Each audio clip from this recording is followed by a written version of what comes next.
السلام عليكم ورحمة الله وبركاته. ننقل لكم أجواء عيد الفطر المبارك من ساحة العيد بالحسينية، خليكم معنا.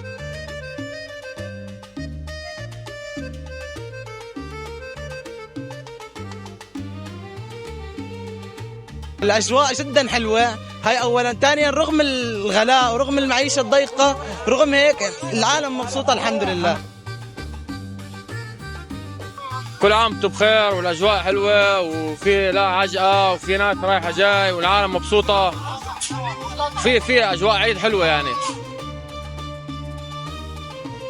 كل عام وانتم بخير واهلنا بخير. طبعا اجواء العيد الحمد لله كثير كانت كويسه اليوم، مع انه كان في مطر. المطر خير كان الحسينيه اليوم. الاجواء كثير الحمد لله منيحه، بس في شغلتين هدول لازم ننوه حاليا، اللي هي موضوع الميتورات يا شباب، الميتورات والفتش. يعني هذول الاطفال اهالينا بدنا نخاف على بعض، بدنا تكون الحسينيه حلوه، كل عيد احسن من الثاني. كل عام وانتم بخير واحلى شباب، يعطيكم العافيه.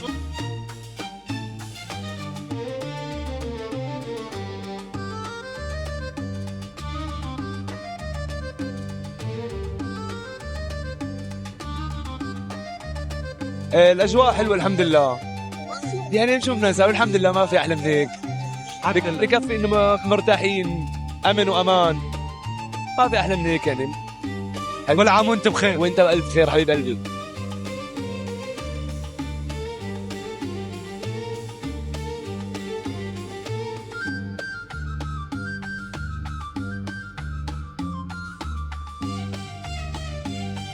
كل عام وانتم بخير. وانت بخير. وانت الف خير. يلا. كل عام وانتم بخير. اول شيء لفريقكم كلكم نشكر جهودكم، وما شاء الله اليوم العيد فاجأ الجميع. سبحان الله، اليوم الله منن على الشعب بعد رمضان جميل جدا، ونتمنى على الشعب الخير والبركة إن شاء الله. الله يجزيك الخير. كل عام وانت بخير. وانتم بخير يا رب. ما شاء الله، اللهم صل على سيدنا محمد. العالم كلها مبسوطة وفرحانة، وإن شاء الله كل سنة وأنتم سالمين، وإن شاء الله تضل يعني العالم كلها سالمة.